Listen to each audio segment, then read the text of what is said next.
अस्सलामुअलैकुम और good morning Pakistan. मैं हूं आपकी नई host Fatima Akhtar morning spot के साथ, और मैं हूं आपका पुराना वही होस्ट बिलाल खान, जो कि आप मुझे जानते हैं। बहरहाल आज आपने देखा होगा कि स्क्रीन के ऊपर एक चेंज नज़र आ रहा है ना। यहाँ पर हमारी जो होस्ट होती थी अफशीन कुरैशी, उनको बेस्ट विशेज़ है। बड़ा अच्छा टाइम गुजरा अफशीन के साथ, बड़ा ज़बरदस्त मज़ा आता था। अफशीन और हमारी एक केमिस्ट्री होती थी पूरी टीम के साथ, तो पूरी टीम उनको बेस्ट विशेज़ देती है और good luck for the future. और वेलकम करेंगे, बड़ा वार्म वेलकम भाई फातिमा का। Fatima we as a morning spot team और एज एन एन टीम तो आपको वेलकम करते हैं। कैसा महसूस हो रहा है? दिल गार्डन गार्डन हो रहा है? बहुत शुक्रिया आपका बिलाल, और अफशीन के लिए भी बेस्ट विशेस। अफशीन, क्योंकि आप ये मॉर्निंग स्पॉट में एक चमचमाती स्टार हैं और हमेशा रहेंगी और एनटीएन का हिस्सा हैं, तो आपके लिए बहुत सारी बेस्ट विशेस। जी हाँ, बिल्कुल, बहुत अच्छा लगता है जब एक एंकर एक चैनल से दूसरे चैनल जाकर वही फराइज अंजाम दे रहा होता है जो कि उसके हिस्से में होता है। और वैसे भी मॉर्निंग है तो मॉर्निंग के साथ एनर्जी भी होती है, और एनर्जी के साथ आज इस नए प्रोग्राम जो मेरे लिए नया है, मॉर्निंग स्पॉट के साथ मैंने आपको पहले ही बता दिया कि फातिमा और बिलाल के साथ फर्स्ट टाइम मैं काम कर रही हूँ, तो बिलाल के साथ बहुत मजा आने वाला है। और हमारे व्यूवर्स को भी एक अच्छी इंफॉर्मेटिव मॉर्निंग स्पॉट की पूरी टीम के साथ हम आपको एक बार फिर खुशामदीद करते हैं और आगे बढ़ते हैं। मैं ज़रा व्यूवर्स को बता दूं, फातिमा के लिए कि कोई नई चीज़ नहीं है। Fatima has been doing these kind of things काफ़ी सालों से ना। तो फातिमा और हमारी मुलाकात भी कोई 6-8 साल के बाद हुई, तो आई वाज जस्ट सरप्राइज कि फातिमा आप पाकिस्तान में ही हैं। तो मुझे नहीं पता था, और मुझे ये भी नहीं पता था कि अगले ही दिन यहाँ पर आ जाएंगे। तो इनकी जो फ्लाइट है वो लैंड हो चुकी है मॉर्निंग स्पॉट के स्टूडियो में। Coming back to the point, उसी तरह से चलेंगे जैसे चलते हैं, नई एनर्जी के साथ। लेकिन व्यूवर्स जो हैं उनके लिए थोड़ा सा एक्साइटमेंट होगी, और वो एक्साइटमेंट ये है कि जब हम अपने दिन का आगाज़ करते हैं तो हम एक ट्रेन है हमारी ना, मॉर्निंग स्पॉट की ट्रेन है। वो मॉर्निंग स्पॉट उसका नाम है उस ट्रेन का। तो मैं और आप जो है वो उसके इंजन वाले डब्बे में बैठे होते हैं, हमारी पूरी टीम उसके पीछे होती है, और जो व्यूवर्स होते हैं वो पीछे वो बोगियों के अंदर बैठे होते हैं। तो मॉर्निंग स्पॉट की ट्रेन को जो है वो स्टार्ट कर लेते हैं, टाइम हो चुका है। और अगर इस ट्रेन में आप बैठेंगे तो खुशगवार बातों के साथ सेहत की, लाइफ स्टाइल की अपडेट्स, कहीं पर हम जो है वो अच्छी अच्छी बातें बताएंगे, कहीं पर आपको मुस्कुराने का मौका मिलेगा। हो सकता है मैं कोई ऐसा जोक क्रैक करूँ जिसके ऊपर जैसे अफशीन ऐसा करती थी, वैसे फातिमा को भी अच्छा जी, मैं ये कहना चाहूँगी कि भाई सुबह का आगाज़ वैसे ही हमें बहुत अच्छे तरीके से करना चाहिए, एनर्जेटिक वे में करना चाहिए, मुस्कुरा कर करना चाहिए, क्योंकि ये मुस्कुराहट किसी के लिए भी बहुत अच्छी साबित हो सकती है और पॉजिटिविटी आएगी आपकी। एक पूरे जो दिन का आगाज़ होगा उसमें मुस्कुराहट के साथ अच्छी बातों के साथ करना चाहिए। और मुझे लगता है कि अच्छी बात का आगाज़ कर ही दिया जाए। अच्छा, अच्छी बातें देखिए, मैं तो बिल्कुल अच्छी बात नहीं कर पाता। बहुत कोशिश की मैंने फ़लसफ़ी बातें करने की, लेकिन मुझे ये पता है कि जो लड़कियों का दिमाग होता है ना वो बड़ा आउटस्टैंडिंग होता है। सोचने की बात करें या किसी को समझाने की बात करें, तो मुझे लगता है कि आप भी जो है वो थोड़ी सी फ़लसफ़ियाना माइंड, कोई अच्छी बातें तो आप ही करेंगे इस शो के अंदर। अच्छी बात आपके ज़िम्मे है। अच्छी बातों का आगाज़ करते हैं। कहा जाता है कि इंसान की ज़िंदगी में फ़ैसले बेहद अहमियत रखते हैं। बिल्कुल ऐसा ही है, ऐसा ही है बिल्कुल, क्योंकि हमारे लिए किए गए फैसले ही हमारे सारे रास्ते बनाते हैं।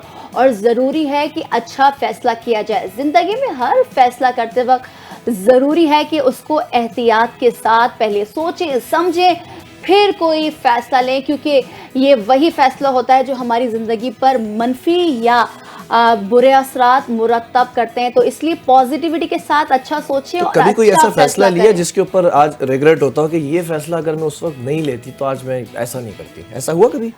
नहीं, अभी तक तो ऐसा नहीं हुआ, और इंशाल्लाह, क्योंकि मैं फैसला लेने से पहले सोचती हूँ, समझती हूँ, और मशवरा भी करती हैं? मेरी ये कोशिश होती है कि मैं बड़ों से मशवरा लूँ जो उनके बारे में बेहतर जानते हैं, क्योंकि उनकी लाइफ जो होती है बिलाल हमसे ज़्यादा हुई भी होती है। उन्होंने हर नशीब व फराज देखा होता है अपनी लाइफ में। तो ज़रूरी है, हम भी आपसे यही कहेंगे कि कोई भी फैसला लेने से पहले हमसे ले लें मशवरा। बिल्कुल अच्छा सोचें। वो लोग जो कि आपके फ्रेंड्स हैं, फैमिली हैं, उनसे ज़रूर डिस्कस करें, क्योंकि यही फैसला अगर आप अपनी पढ़ाई के हवाले से लेने जा रहे हैं, आपकी जॉब के हवाले से लेने जा रहे हैं, या ज़िंदगी को शुरू करने के लिए, या कोई छोटे से छोटा फैसला, बड़े से फैसला, बड़ा फैसला हो, वो ज़रूर सोच समझ के लें। बिलाल, क्या आपने फैसला कभी भी ऐसा लिया जो गलत हो, कि अब तो कर लिया है मगर वो गलत पर मबनी हो। अरे जिंदगी तो इतने फैसलों से भरी पड़ी है, गलत बचकाना हरकतें, इमेच्योरिटी की वो एक एज होती है जब आप थोड़ा सा बलूगत की उम्र में आ रहे होते हैं ना, लड़कपन से आप जो है वो मेच्योरिटी की तरफ आ रहे होते हैं, आप ऐसे ऐसे फैसले लेते हैं कि आज आप 20 साल पहले या 10 साल पहले पीछे जरा पलट के देखें। अच्छा आप लोग कनेक्ट करें अपने आप को, जरा पलट के देखें तो कुछ फैसले ऐसे लिए होंगे जिंदगी के अंदर जिसको देख के हंसी आती होगी कि अरे ये मैं ही था, ये मैं थी जिसने जो है वो ये फैसला लिया था। ऐसा होता है। तो मेरी जिंदगी में ऐसे कुछ फैसले थे जी। लेकिन कुछ ऐसे हसीन फैसले थे, उन पर आज तक मैं दुआ करता हूँ उन लोगों के लिए जिन्होंने मुझे उस वक्त हाथ पकड़ के निकाला उस चीज से। ये तो नहीं करने देंगे। बिल्कुल ऐसा ही है। फैसलों में जरूरी है कि जो आपके आसपास हो, चाहे वो फैमिली हो, फ्रेंड्स हो, रिलेटिव्स हो, चाहे वो आपके टीचर हो, चाहे वो आप किसी भी जॉब कहीं भी जॉब करते हैं, अगर किसी ने आपके फैसले में साथ दिया हो अच्छा फैसला लेने के लिए तो हम उनके भी थैंकफुल होते हैं। और यही बात है जो कि आज हम अच्छी बात में करने जा रहे हैं कि भाई फैसला लें, अच्छा लें, सोच समझ के लें, पॉजिटिविटी के साथ लें। बहरहाल बहुत अच्छी बात हो गई। मुझे उम्मीद थी कि लड़की ही जो है वो अच्छा हो सकती है और फातिमा जो है वो इसमें पास हो गई है। बिल्कुल अच्छी एडवाइस देने में आप लोग को।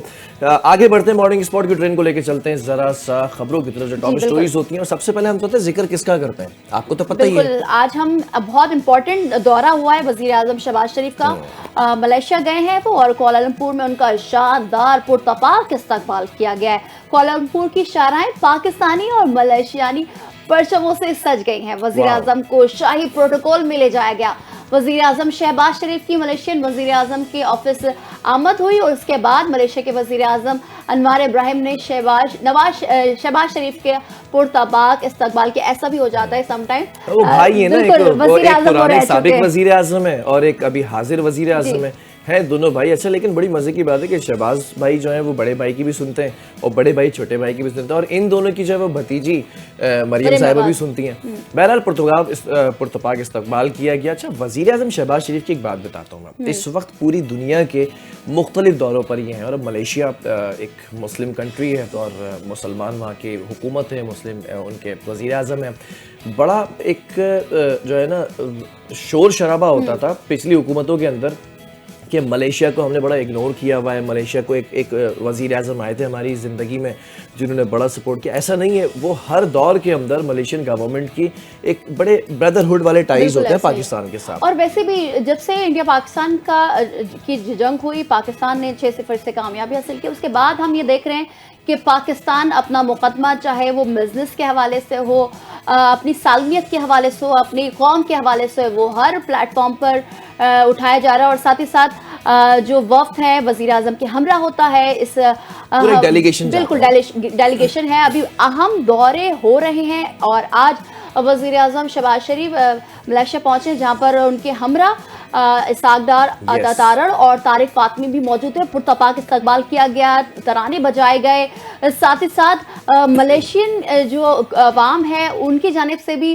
पाकिस्तानी परचमों को उठाया गया, कौमी तराने बजाए गए और मजबूत ताल्लुकात करने का इरादा किया गया। और ये बात पाकिस्तान के हक में बहुत ही पॉजिटिविटी को ऐड करेगा। वो इसीलिए कि जिस तरह से हमारे पिछले बिलाल रहे हैं हालात, क्योंकि मुल्क डिफॉल्ट की तरफ जाने लगा, फिर उसके बाद हमने देखा कि सियासी तौर पर गैर मुस्तहकम रहा हमारा मुल्क, मगर अल्हम्दुलिल्लाह अल्लाह के फजलो करम से और पाकिस्तान की कौम की दुआओं के बाद हम ये आगे बढ़ रहे हैं, अच्छे संत में जा रहे हैं। सबसे अच्छी बात ये एक बड़ी मजे की बात है कि when we talk about delegation तो उसमें इसाक डार साहब है। अच्छा इसाक डार साहब इकोनॉमी के अंदर एक बड़ी महारत रखते हैं, माजी के अंदर भी हमने देखा।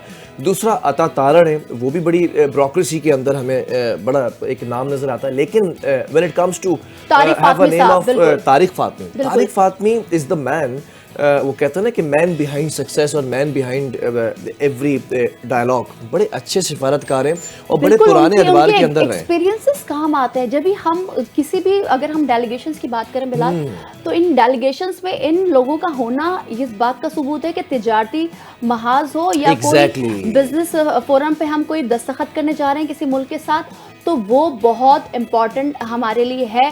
और आज ये खुशाइन बात है कि अब वज़ीर आज़म शहबाज शरीफ और मलेशिया के जो वज़ीर आज़म अनवार इब्राहिम के दरमियान हालिया मुलाकात में दोनों ममालिक के करीबी और बरादराना ताल्लुकात को मज़ीद फ़रोग़ देने पर भी इत्तेफाक किया गया है। Very good. अच्छा, वज़ीर आज़म मलेशिया की अगर बात करें तो उनके भी कुछ स्टेटमेंट सामने आए, हम उसको आपके सामने रख देते हैं कि पाकिस्तान के साथ जो ताल्लुकात हैं वही बात देखें फातिमा जो हम अभी डिस्कस कर रहे थे, 1957 से मजबूत बुनियादों पर कायम है। ये आज की बात नहीं है, ये कोई पिछले वज़ीर आज़म की बात नहीं है या उससे पिछले कोई हैंडसम वज़ीर आज़म हुआ करते थे, कोर्ट होता था, उनकी बात नहीं है।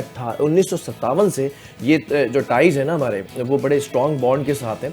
अच्छा, उसमें मजीद इस्तेहकाम लाने के लिए अब आपके सामने फुटेजेस हैं। You can see the delegation of Pakistan over there as well. जो मलेशियन गवर्नमेंट है वो भी किस तरह से आपसे बगलगीर हो रही है। जब मुलाकात में वही तिजारत की बात हो रही है, इकॉनमी की बात हो रही है, मुख्तलिफ सेक्टर्स के अंदर कोलैबोरेशन और कोऑपरेशन की बात हो रही है और बड़ी डिटेल्ड गुफ्तगू हुई है उसमें, खास तौर पे खित्ते के अंदर जो इस वक्त सिक्योरिटी के मामला है ना, सूरत हाल, you know what I mean, कि कहाँ पर क्या हो रहा है, उसको भी जरा बेहतर बनाने के लिए बातचीत हुई। और साथ ही साथ एक बड़ी अच्छी बात हुई कि दोनों रहनुमाओं ने फलस्तीन की मौजूदा संगीन सूरत हाल पर भी बातचीत की और आलमी उमूर पर मुश्तरका कोशिशों की जरूरत पर जोर भी दिया है। वजीर आजम शहबाज शरीफ ने मलेशिया को अपना दूसरा घर भी करार देते हुए कहा कि वजीर आजम अनवार इब्राहिम की शख्सियत की तारीफ और साथ ही साथ उन्होंने कहा कि उर्दू बहुत अच्छी है उनकी। तो ये जो डायलॉग्स होते हैं जो कि सिर्फ और सिर्फ हमारे वज़ीर आज़म शहबाज शरीफ ही कर सकते हैं। अलावा शहबाज शरीफ ने बताया कि वो मलेशियन ज़बान सीखने की कोशिश कर रहे हैं और वज़ीर आज़म अनवार इब्राहिम से भी इस ज़बान को सीखने की खुशी का ख्वाहिश का इज़हार भी किया। अच्छा, ये बात तो ऑडियंस जानती है, हमारे व्यूवर्स जानते हैं कि वज़ीर आज़म शहबाज शरीफ अगर वो सऊदीया जाते हैं तो वो सऊदीया में कुछ ना कुछ बात करते हैं। सऊदीया तक तो आपका ये टर्की जाते हैं तो वो कुछ ना कुछ उनकी ज़बान में टर्की तक भी आपका ये चल रहा है। सऊदीया में अगर आप मुझे डेलीगेशन के साथ लेकर जाते तो अना अतकल्लम लुगतुल अरबिया जमील, और अगर आप तुर्किया में लेकर जाते तो एम से नस्ल से मेमनून ओल्दोम, तुर्किया भी। लेकिन मलेशिया तक अभी बारी नहीं आई तो मलेशियन डेलीगेशन के साथ हम I will not be available. लेकिन वज़ीर आज़म की चीज़ अच्छी है भाई, दोस्ती करने के लिए देखिए सबसे इंपॉर्टेंट चीज़ होती है आपकी ज़बान। बिल्कुल ऐसा ही है। अगर आप हम ज़बान होते हैं, otherwise if you try to speak in any language, जो बंदा सामने खड़ा है तो वो एक बॉन्ड क्रिएट होता है। तो लेट्स सी कि क्या और पता। फिर साथ ही साथ इस मुलाकात के बाद जो दोस्ती इलाकाई और आलमी अमन के लिए भी एक मुस्बत मिसाल है, क्योंकि जाहिर सी बात है जो पूरे खत्ते की अगर हम बात करें, गजा की सिचुएशन, जो मुस्लिम कंट्रीज हैं उसकी सिचुएशन, फिर उस पर भी बात करेंगे। जो गुज़िश्ता सऊदी अरब और पाकिस्तान का जो मुस्बत गठजोड़ हुआ है, उसके बाद हम देख रहे हैं कि पाकिस्तान बिल्कुल पाकिस्तान हर ममालिक जा रहा है, हर मुल्क जा रहा है और वहाँ पर जो है जिस तरह से पाकिस्तान के डेलीगेशन हो, चाहे वज़ीर आज़म हो, चाहे हमारे वुज़रा हो, जो पाकिस्तान की दोस्ती की मजबूती की मिसाल और जो तिजारती मुआहदे हो रहे हैं और साथ ही साथ अमन की जो बातें की जा रही है, ये बहुत अच्छी बात है। एक चीज़ और है जो बड़ी इंपॉर्टेंट है, ख़ासतौर पर जेन ज़ी के लिए अगर मैं बात करूँ ना, और इस वक्त यूथ के लिए बात करूँ, हो ये सकता है what I C in this, ये जो विजिट है इसमें हो ये सकता है कि कुछ मलेशियन यूनिवर्सिटीज़ होंगी जहाँ पर ये वज़ीर आज़म आपके साथ मुआहिदा करेंगे इनके साथ कि हमारे बच्चों को स्कॉलरशिप्स दी जाए 100% उस पर। और ये भी हो सकता है कुछ मलेशियन स्टूडेंट्स हों जो एक्सचेंज प्रोग्राम्स होते हैं ना, क्योंकि मुझे अपने दौर में याद है 2013 और 2010 के दौर में कि हम कुछ टर्किश बच्चों के साथ कराची यूनिवर्सिटी में पढ़ते थे, कुछ हम अरबिक बच्चों के साथ कराची यूनिवर्सिटी में होते थे इंटरनेशनल रिलेशंस में, तो एक्सचेंज प्रोग्राम्स होते थे। बिल्कुल, इसके साथ तिजारती मुआहदे भी इस अहम मुलाकात का हिस्सा है। अगर तिजारती मुआहदे होते हैं मलेशिया के साथ तो ये पाकिस्तान की इकोनॉमी के लिए बहुत खुशाइन बात है, क्योंकि जिस तरह से पाकिस्तान के वज़ीर आज़म शहबाज शरीफ, उनका चाहे वो जो भी इस वज़रा में शामिल हो, पाकिस्तान में एक अच्छी मज़बूत मईशत को फ़रोग़ देने के लिए काम किया जा रहा है, ये हमारे मुल्क के लिए भी अच्छा है। चलें जी, मॉर्निंग स्पॉट की ट्रेन को लेकर जाएंगे समंदर में, और समंदर की बात अगर करें तो आपको पता है कि हम किस समंदर की बात करें। काफ़ी दिनों से फ्लोटेला समूद में शामिल मजीद जो 29 कारकुनान थे ना, उनको डिपोर्ट कर दिया गया। वीडियो मंजर आम पर आई है। और इसराइली वज़ीर ख़ारजा की अगर बात करें ना, तो उन्होंने 450 से ज़ायद गिरफ्तार जो कारकुनान थे जो उस पूरे समौद फ्लोटेला के उसमें थे, जो कि एक वक्त पहुंचा था, फिर उसके बाद इसराइली जो फौजी थे वहाँ के सिक्योरिटी नाफिज करने वाले इदारे थे उन्होंने गिरफ्तार किया। फिर उसके बाद क्योंकि उम्मीद यही की जा रही थी कि गजा में जो इमदादी सामान है वो पहुंच जाए, मगर ऐसा मुमकिन नहीं हुआ। मगर कोशिश अच्छी थी और ये कोशिश जारी रहेगी, ना कि सिर्फ पाकिस्तानियों की जानिब से, पूरी दुनिया से ये कोशिश जारी रहेगी। बिल्कुल। और कारकुनों को जो डिपोर्ट किया गया उसके बाद इसराइल से डिपोर्ट होने के बाद वतन वापस पहुंचने पर इमदादी कारकुनों ने इसराइली हिरासत में जुल्मों सितम के जो जबर किए गए, उन पर जुल्म किया गया, उनकी इंकशाफात कर दिए गए। बिल्कुल। इमदादी कारकुनों ने इटली वापसी पर कहा कि इसराइली फौज और पुलिस ने उन्हें हिरासत किया, जबकि अद्वियात से भी महरूम रखा गया। अच्छा, ये कोई नई बात तो है नहीं। अब जो कि इसराइल का जो गठजोड़ जो भी था वो भी सामने आ रहा है, और जो इसराइल की जुल्म बर्बरियत की दास्तानें रकम हुई हैं, तारीख लिख दी गई है, अब उस हवाले से पूरी दुनिया के जो जिसको हम कह सकते हैं कि अब वो हम जमान हो रहे हैं और ये कह रहे हैं कि जो इसराइल ने बर्बरियत की है अब वो मुख्तलिफ ममालिक के ना डेलीगेशंस वहाँ पर गए थे। अब इतालवी अगर कारकुनान की बात करें तो उन्होंने ये बताया कि जो सीरीज तूफानी है उन्होंने रूम पहुँचकर ये कहा कि हमारे साथ सलूक बहुत बुरा किया गया। फौज के बाद इसराइली पुलिस के सामने भी जो है वहाँ पर हैरेसमेंट का सामना करना पड़ा। अच्छा, इसी तरह इटली की अगर बात कर लें तो इस्लामी जो कम्युनिटीज़ यूनियंस हैं उनके भी सदर ने यही कहा कि तशद्दुद ज़्यादा रवैया था, फिर हम पे बंदूकें तक तानी गई। फिर एक और फ्लोटेला कारकुन ने भी बताया कि इसराइली फौज ने पहले इन दोनों के उनके दोनों हाथ बांधे, फिर उसके बाद 6 घंटे तक बर्फीले कमरे के अंदर रखा गया।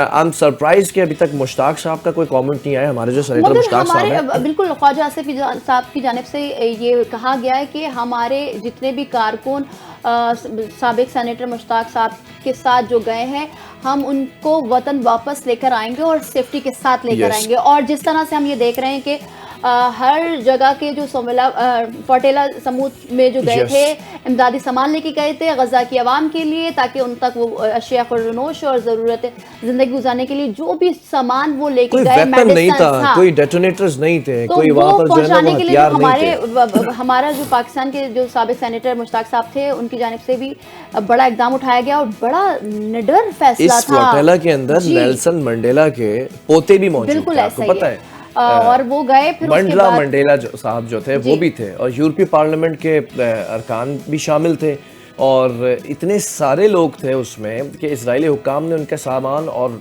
रकम सब चीज़ें जब्त कर ली।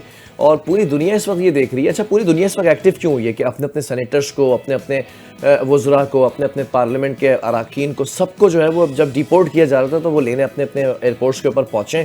अब ये एक बड़ा एक अजीब मज़े का खेज बात है कि एक तरफ ट्रंप ने एक पूरा 20 नुकाती मुआहिदा दिया, पूरी मुस्लिम उम्मा के साथ वो पैक्ट करने के लिए राज़ी थे, होने ही वाले था राइट आफ्टर दैट मोमेंट को वो पूरा फ्लोटेला के अंदर आपने एकदम सीज फायर कर दी, एकदम आपने जो है वो कॉटन ऑफ करने की चीज़ें शुरू की इजरायली पूरी फौज ने। अब ये बात भी सामने आ रही थी कि हमास ने वो मुआहिदा कुछ सोचने पर गौर किया है।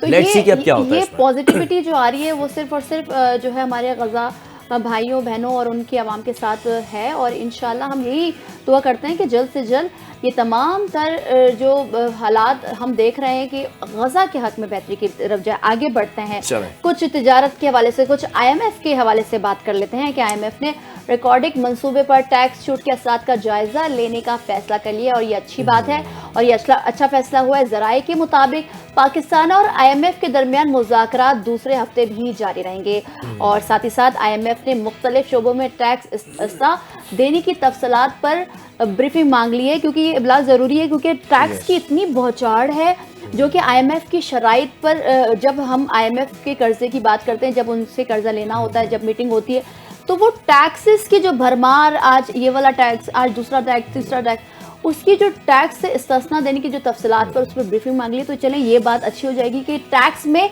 इजाफा ना हो, और यही होना चाहिए ताकि आवाम जो है, पाकिस्तान की आवाम है, उस पर टैक्स का मजीद बोझ ना पड़े। अच्छा, बिल्कुल ऐसे ही है। When we talk about taxes तो फिर IMF की शर्त यही होती है कि भाई आप जो कर्जा ले रहे हैं इसको रीपे कैसे करेंगे, तो वो उसके लिए वो पूरा मैकेनिज्म मांगते हैं कि अच्छा ये टैक्सेस आप लगाएंगे, इससे कलेक्शन आपकी इतनी होगी, इस कलेक्शन के अंदर आप इतनी सब्सिडीज़ देंगे, तो ये पूरा एक मैकेनिज्म होता है पूरा। उसके बाद फिर वो आपको टैक्स जो आपको फ़ंड देने होते हैं वो फ़ंड जारी करते हैं। इसी तरह वजारत ख़जाना के जो हुक्काम हैं, जो स्पोक्स पर्सन्स हैं, उनकी जानिब से ये भी बात सामने आई है कि चीनी की बरामद और फिर दरामद पर IMF जो है वो उसने उसको ब्रीफिंग दी है।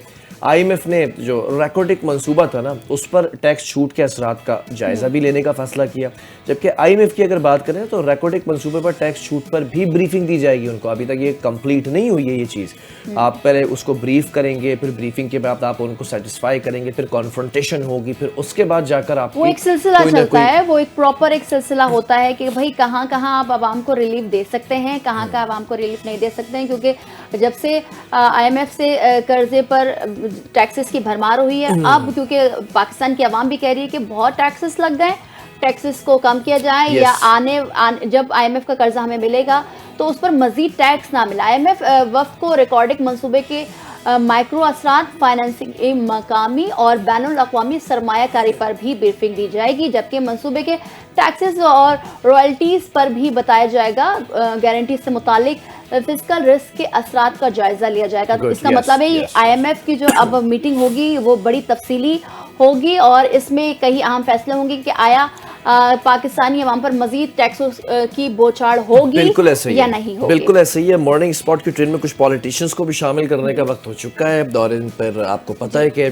आजकल हर जबान ज़द-ए-आम है कि वो जो PDM थी ना, अब वो PDM का P अलग हो गया, M अलग हो गया और बीच में सिर्फ D रह गया। वो D आई डोंट नो कौन सी जमात को आप कह सकते हैं, लेकिन ये कि पीपल्स पार्टी और नून लीग इस वक्त आपस में ना पंजाब से जंग शुरू हुई थी और अब सिंध और पंजाब एक दूसरे पर जंग CM साहिबा उतरी, CM साहब के बाद वो सिंध के अंदर जो नेक्स्ट टू मैं कहता हूँ ना CM साहब है, तो वो इस वक्त सीनियर मिनिस्टर हैं, वो कूदे, फिर वो बिलावल साहब जो चेयरमैन हैं वो कूदे, तो फिर अब कूद गए हैं नदीम अफजल चंद साहब जो कि इस वक्त पीपल्स पार्टी के मरकजी सेक्रेटरी इत्तलात हैं।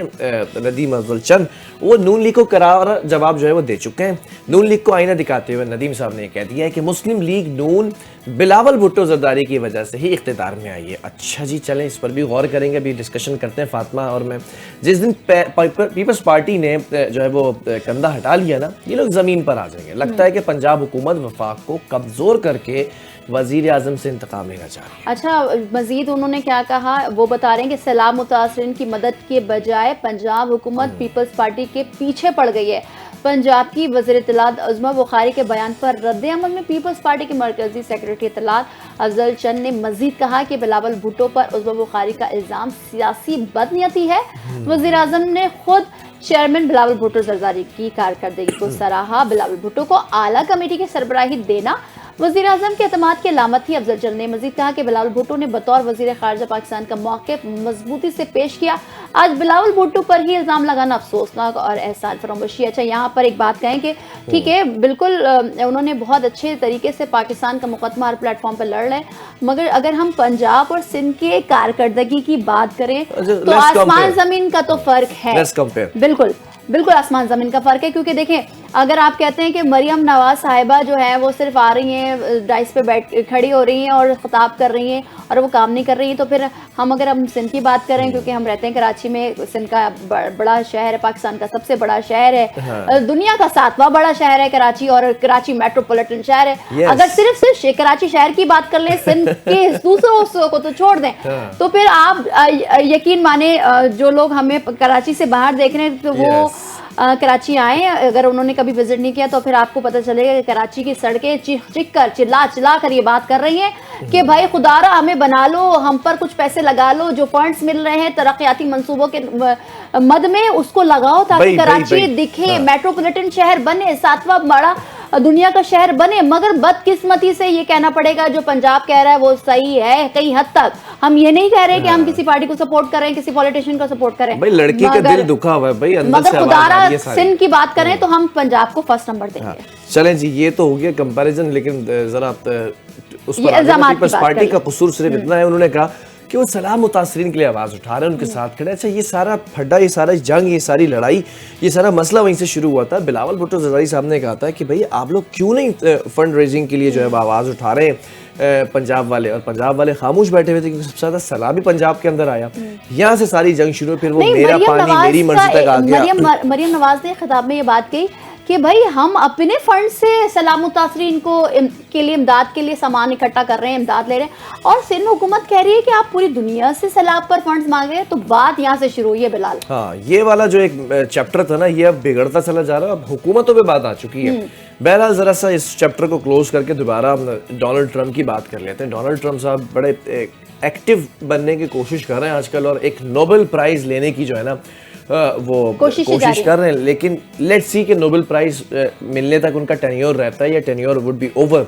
तो अमेरिकी सदर डोनाल्ड ट्रंप ने वर्जीनिया के शहर नॉरफॉल्क में भी जो है वो अमेरिकी नेवी एहलकारों से खिताब किया, और उसमें मशरिक़ वुस्ता में एक तारीखी अमन अमल शुरू हो चुका है, और ये भी जो है वो 3000 साल पुराना मसला जल्द हल होने जा रहा है।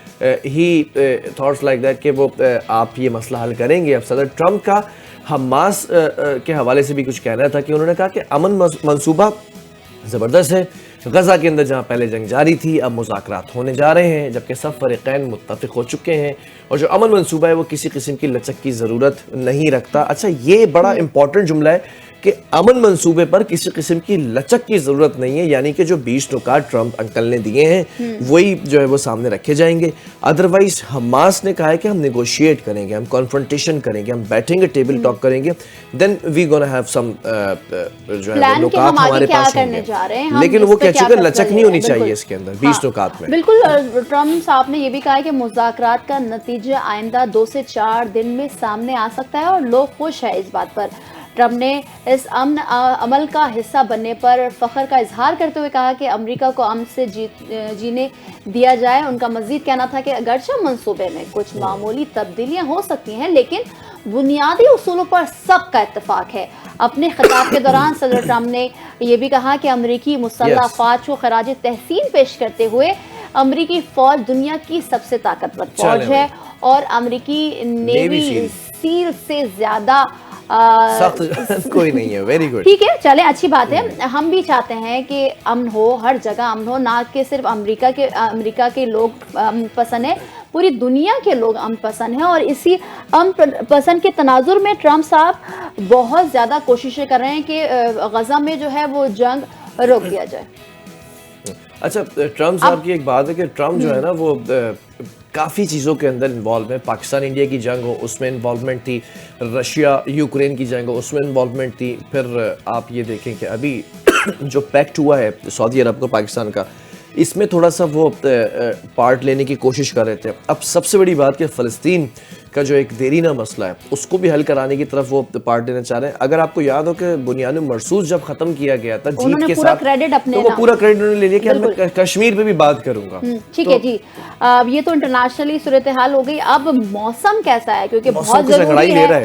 बिल्कुल, क्योंकि अक्टूबर होता है और जैसे शुरू होता है कराची में सख्त गर्मी हो जाती है, जिससे शहरी बिलबिला उठते हैं। मगर अब आपको बताएं कि पूरे पाकिस्तान में अच्छा वेदर है। मुल्क के मुख्तलिफ शहरों में कहीं हल्की तो कहीं तेज हवा और गरज चमक के साथ मूसलाधार बारिश हुई है।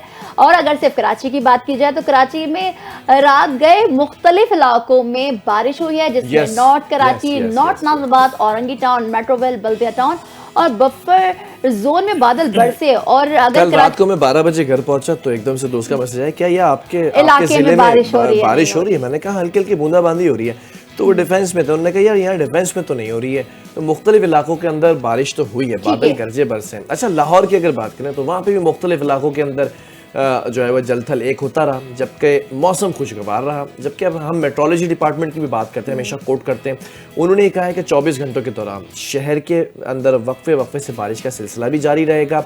लाहौर के साथ साथ मुल्तान, फैसलाबाद, झंग में भी गरज चमक के साथ बारिश हो सकती है। अच्छा, अपने अपने इलाके नोट कर रहे हैं। लोधरा में भी मूसलाधार बारिश हो सकती है, सड़कें ज़ेब आ सकती जो है वो ज़ेरे आब आ सकती है।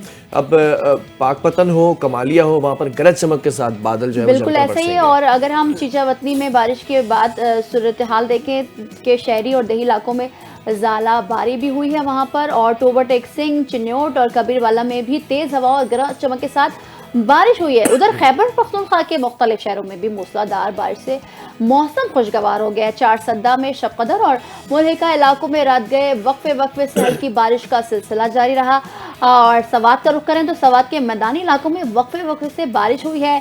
खैबर पख्तूनख्वा के बलाई इलाके कालाम और मालान जब्बा के पहाड़ों पर मौसम समा की पहली बर्फबारी भी हो गई है, बिल्कुल, और जिसके बाद दर्जा हरारत में नुमाया कमी हो गई है। मानसेरा और मुजफ्फराबाद में भी रात गए मूसलाधार बारिश हुई जिससे मौसम खुशगवार हो गया। लगता यही है कि ऑल ओवर सिचुएशन पाकिस्तान में सर्दी शुरू हो गई है और बारिशें हो रही है और बलाई इलाकों में पहली सर्दी की बर्फबारी भी हो गई जिससे दर्जा हरारत में कमी भी हो गई है। बर्फबारी में गई हैं कभी आप? हाँ बिल्कुल, मैं गई हूँ, मरी गई हूँ। मतलब जब बर्फबारी हो रही हो तो बिल्कुल ऐसा है, मैंने बहुत मजा आता है और जब बर्फ अल्लाह की कुदरत हमें दिख रही होती है उसका नज़ारा देखने में हम अल्लाह का शुक्र भी अदा करते हैं। के मारे बिल्कुल ऐसा ही है, बहुत मजा आता है और फैमिली के साथ, ये फ्रेंड्स के साथ, रिलेटिव्स के साथ ये मौसम एंजॉय करने वाला होता है। और सर्दी जो है वो उसने एंट्री ले ली है। मुल्क के मुख्तलिफ हिस्सों में बारिशों का भी सिलसिला जारी है। कुछ चीजें और भी शामिल करेंगे। मजा आ रहा है आपको मॉर्निंग शो में? बिल्कुल, बहुत अच्छा लग रहा है। अब ये ऑडियंस जब आपसे कनेक्ट होगी तो आपके सामने सोशल मीडिया पेजेस खुल जाएंगे और सोशल मीडिया के ऊपर जो जो कमेंट्स आ रहे होते हैं ना,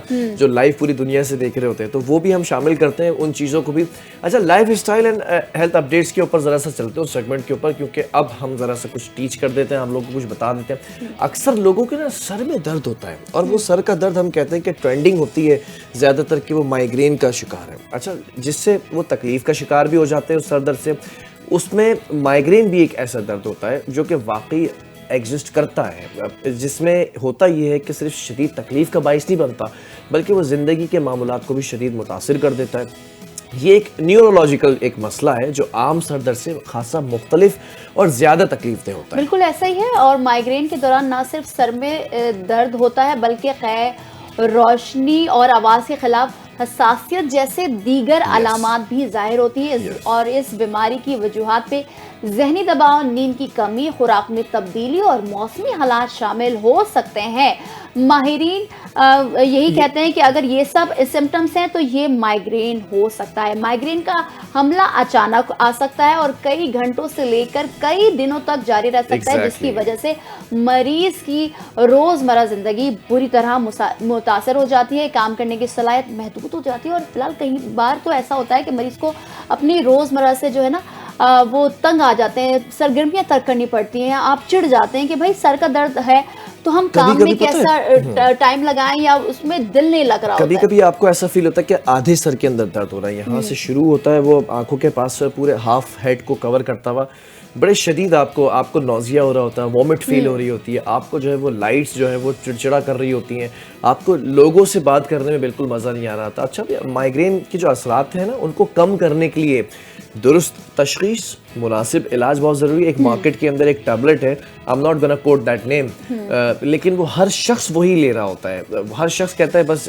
जहाँ सर में दर्द हुआ मुझे माइग्रेन हो रहा है और माइग्रेन होने के साथ साथ मैं वो दवाई लूँगा। अब इसमें करना है क्या आपने, नींद का जो मामूल है ना उसको बैलेंस रखना है, ग़िज़ाइयत का जो ख्याल है उसको आपने अच्छा रखना है, जहनी दबाव जो है, डिप्रेशन की अगर बात करें हम तो उसको कम करना है। ये तमाम वो चीज़ें हैं जो किरदार अदा करेंगे आपके माइग्रेन को दूर करने में। बिलाल, इसमें एक चीज़ और ऐड करना चाहूँगी, जो मोबाइल हम स्क्रीन टाइम जो हमारा बढ़ गया है कि हम 6-6 घंटे, 7-7 घंटे, 8-8 घंटे या पूरी रात हम सिर्फ मोबाइल में ही लगे रहते हैं और मोबाइल यूज़ करते हैं, ज़्यादा गेम्स खेलते हैं, सोशल मीडिया यूज़ करते हैं, तो इससे भी मुझे लगता है कि माइग्रेन आप यूज करती हैं रात को मोबाइल? हाँ, मैं काफी ज्यादा यूजर हूँ मोबाइल। तो माइग्रेन कभी हुआ?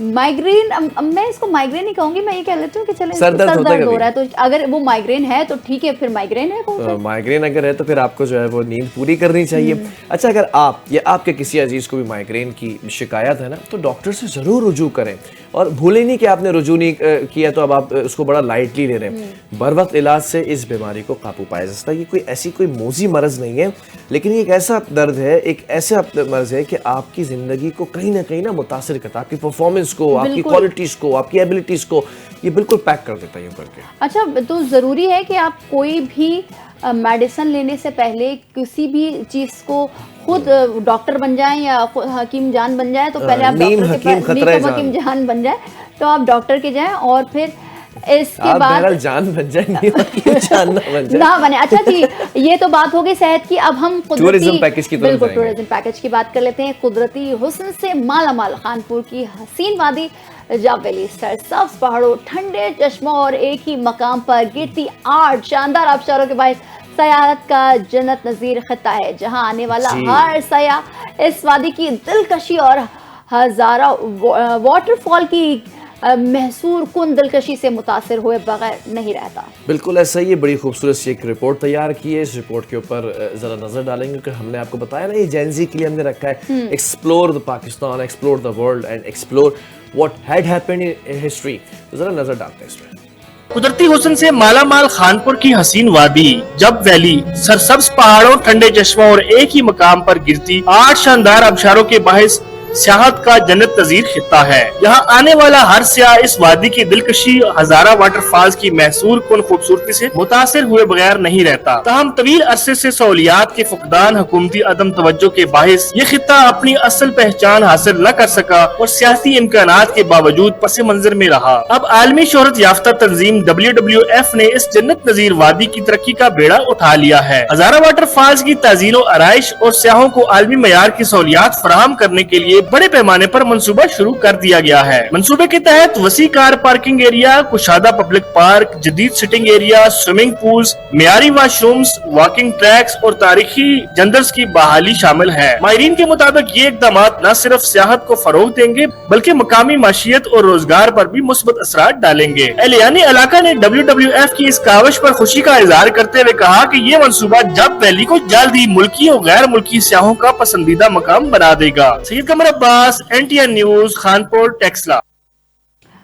बिल्कुल, जो आपने मनाजिर देखे और जो दिलकश मनाजिर हैं, ये कुदरत से माला माल है। ज़रूर जाएं और अपने पाकिस्तान की टूरिज्म को सपोर्ट करें और जो खूबसूरत मनाजिर हम वहाँ देखेंगे, दिलकश मनाजिर देखेंगे, इससे सेहत में भी बेहतरी आएगी। हम एक्सप्लोर करवाते हैं, लोगों को नहीं पता होता कि ये कौन सी वादी है, ये कौन सी वैली है, यहाँ पे मस्जिद हुआ करती थी, यहाँ पर राजा का कोई महल हुआ करता था। तो ये सेगमेंट स्पेशली जो है ना, प्रिसाइजली हमारी टीम बड़ी मेहनत करके बनाती है कि आप लोगों तक पहुँचे, आपको पता चले। एटलीस्ट कुछ नहीं आपको टूरिज्म प्लेसेस तो मिल जाएंगे। बिल्कुल, और ये ज़रूरी भी है क्योंकि हम अक्सर जब प्लान कर रहे होते हैं कि हमें यहाँ जाना, तो हम फिर लोगों से पूछते हैं, फ्रेंड्स से पूछते हैं, फैमिली से पूछते हैं, गूगल करते हैं कि भाई वहाँ पर क्या चीज़ें हैं जो एक्सप्लोर करें। तो इस हवाले से हम आपको रिपोर्ट दिखाते हैं। NTN का टूरिज्म डिपार्टमेंट मॉर्निंग स्पॉट का उठा लें 10 दिन का पिछला, आपको खुद पता चलेगा कहाँ जाना है। एक ब्रेक की तरफ जाएंगे और ब्रेक से वापस आके क्या करेंगे, हम गजा की बात करेंगे। गजा की क्या सिचुएशन है, गजा के जंग बंदी के हवाले से, वहाँ पर खुराक के पहुँचाने के हवाले से और अमन मुआहदों के हवाले से बात करेंगे और ये तमाम तरह सिचुएशन पर